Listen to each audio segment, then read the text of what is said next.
अब हम यहाँ पे डिस्कस करते हैं एक्सरसाइज नंबर 7.3 में जो क्वेश्चन नंबर 6 है वो डिस्कस करते हैं। और क्वेश्चन नंबर 6 है हमारे पास integral of sine x sine 2x and sine 3x dx।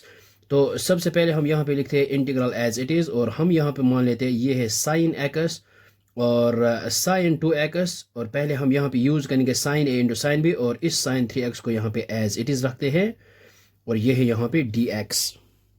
सो ये हम यहाँ पे यूज़ करेंगे साइन ए साइन बी, और इसको मान लेते हैं ये है ए और ये है बी। मीनस ए है एक्स, बी है 2x।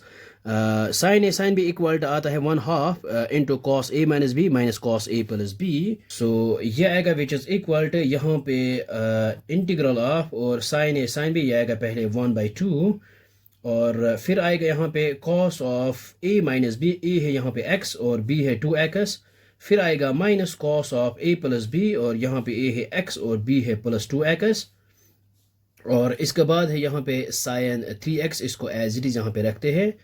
So which is equal यहाँ पे 1/2, इसको यहाँ पे बाहर लिखते हैं। ये आएगा इंटीग्रल ऑफ, और cos of x minus 2x ये आएगा यहाँ पे माइनस x, और फिर है minus cos of x plus 2x ये आएगा 3x, और फिर यहाँ पे होल साइन ऑफ 3x और dx as it is. Now अब हम यहाँ पे क्या करेंगे, ये जो है कॉस ऑफ माइनस थीटा ये आएगा कॉस थीटा के इक्वल, तो यहाँ पे आएगा 1/2, और ये आएगा cos of x minus cos of 3x, और फिर इनटू ये है यहाँ पे साइन ऑफ 3x dx। अब इस साइन को यहाँ पे मल्टीप्लाई करते हैं, सो ये आएगा 1/2 इंटीग्रल ऑफ, ये आएगा कॉस ऑफ x और साइन 3x को मल्टीप्लाई करते हैं यहाँ पे, और dx अलग। अब हम यहाँ पे साथ साथ में अलग इंटीग्रल लेते हैं, यानी यहाँ पे आएगा 1/2 इंटू, फिर आएगा ये कॉस ऑफ 3x, और इंटू है यहाँ पे साइन ऑफ 3x dx।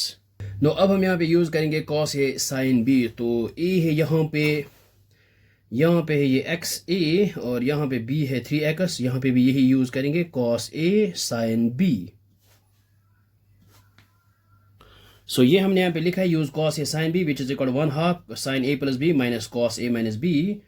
सो ये आएगा 1/2 एज इट इज़, और यहाँ पे आएगा integral of cos A sine B, ये आएगा 1/2, और यहाँ पे आएगा sine of A plus B. A है यहाँ पे x, b है 3x, 3 प्लस x ये आएगा यहाँ पे 4x, हम डायरेक्ट लिखेंगे, और फिर है यहाँ पे माइनस,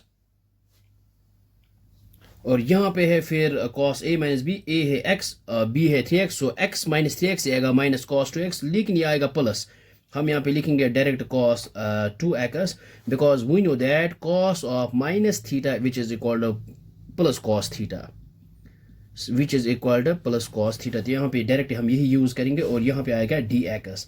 फिर है माइनस 1/2 बाहर, और इंटीग्रल ऑफ ये यूज़ यहाँ पे भी यूज़ करेंगे। सो ये आएगा 1/2, और साइन a प्लस बी ये आएगा साइन ऑफ a है 3x, b है 3x, ये आएगा 6x। फिर ये minus cos of a minus B, a है 3x, b ये आएगा 0 यहाँ पे, और फिर आएगा यहाँ पे whole dx as it is. So अब हम यहाँ पे क्या करेंगे, ये आएगा 1/2 ये आएगा 1/4, और अब हम यहाँ पे अलग अलग इंटीग्रल लेते हैं यहाँ पे। सो ये आएगा integral of sign 4x dx minus आएगा 1/4 integral of cos of 2x dx, और यहाँ पे भी आएगा minus 1/4 integral of sign of, और ये आएगा minus 1/4 integral of sign of 6x dx, और माइनस इंटू माइनस ये आएगा प्लस 1/4 इंटीग्रल ऑफ कॉस 0 आएगा 1 के इक्वल, तो ये आएगा 1 dx, और विच इज इक्वल ये आएगा 1/4, और we know that integration of sine is minus cos, so ये आएगा यहाँ पे माइनस कॉस 4x, लेकिन ये 4 यहाँ पे डिवाइड हो जाएगा, minus 1/4 integration of cos is sine, और यहाँ पे है 2x, लेकिन ये 2 यहाँ पे डिवाइड हो जाएगा, माइनस 1/4 इंटीग्रेशन ऑफ साइन, ये आएगा हमारे पास माइनस कॉस, और यहाँ पे एंगल है 6x, लेकिन ये 6 यहाँ पे डिवाइड हो जाएगा, और फिर प्लस 1/4, और d and integral gets cancelled, so ये आएगा यहाँ पे x प्लस आएगा c is the arbitrary constant. So अब हम यहाँ पे इसको लिख सकते हैं यहाँ पे विच इज इक्वल, यहाँ पे 1/4 इसको यहाँ पे बाहर लिखते हैं, और यहाँ पे आएगा माइनस कॉस 4x/4। सो ये हमने यहाँ पे लिखा है, और यहाँ पे 1/4 को हमने बाहर लिखा है, यहाँ पे आएगा माइनस कॉस 4x/4, यहाँ पे आएगा माइनस साइन 2x/2, और यहाँ पे आएगा माइनस इंटू माइनस ये हमने लिखा है प्लस, और cos 6x डिवाइड बाई 6 और ये 1/4 बाहर, यहाँ पे आएगा ओनली x प्लस आएगा यहाँ पे c।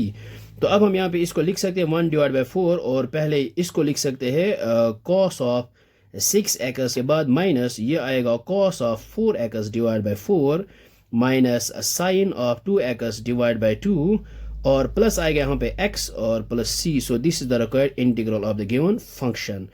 सो आई होप आपको ये समझ में आया होगा, ये बहुत ही आसान है। So thanks for watching this video.